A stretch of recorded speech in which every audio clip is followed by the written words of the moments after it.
A faint smile lightened his profile for a second. I'll have you know I've been a full-time dad for well over a month, and Maggie isn't dead yet. I clearly have mad parenting skills. The smile faded.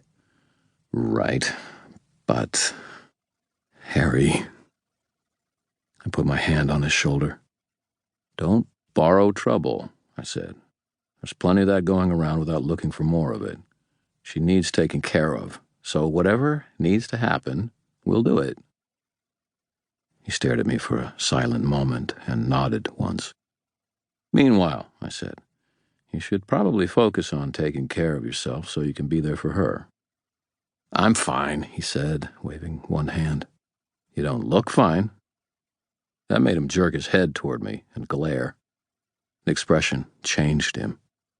Suddenly, he looked less like a human being and more like something carved from marble. Angry marble. I felt my shoulders tense up in the presence of a creature I knew was genuinely dangerous. He glared at me, but he had to look up to do it. My older brother is right around 6 feet tall, but I'm 6'9". Usually I have a commanding advantage when looking down at him. Today I had less than usual since I was standing in a depression in the sand. His voice was cool. Leave it, Harry. If I don't, I asked, are you going to punch me? He scowled at me. Because you know I'm all Captain Winter now. Might not go the way you assume it would. He sneered. Please, I'd hog-tie you with your entrails. I squinted at him. Then I spoke carefully and slowly. If you don't take care of yourself and act like a sane person, I said, maybe we'll find out. He scowled and started to speak, his expression darkening. No, I said simply. No, you don't get to do that. You don't get to go into an emo vampire angst spiral over this. Because that's selfish, and you can't afford to think that way. Not anymore. He stared at me for a while, his expression furious, then thoughtful, then disturbed. Waves rolled in on the beach. I have to think of them, he said. Good man would, I said.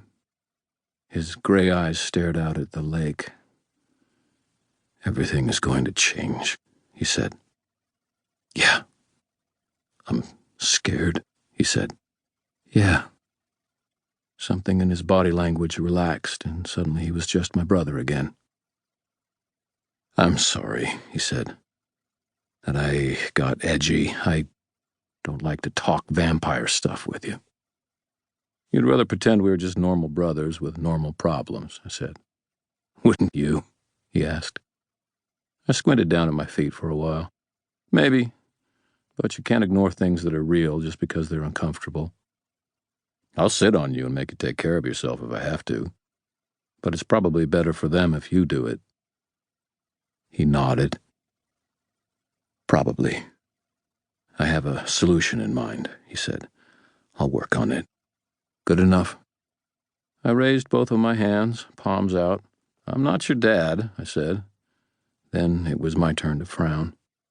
Your dad's side of the family is going to be an issue? When aren't they an issue? I said. Silence stretched. Over the lake, the sky began to swell with the first faint band of deep orange. It had already gotten to the skyscrapers behind us. The light moved steadily down the building's sides.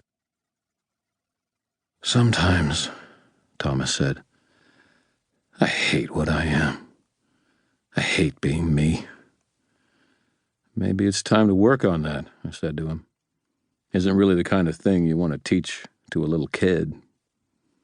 He glowered at me, then he said, When the hell did you get deep? Through experience, wisdom I have earned, I said in Yoda's voice. But it tickled my throat weirdly and made me start coughing.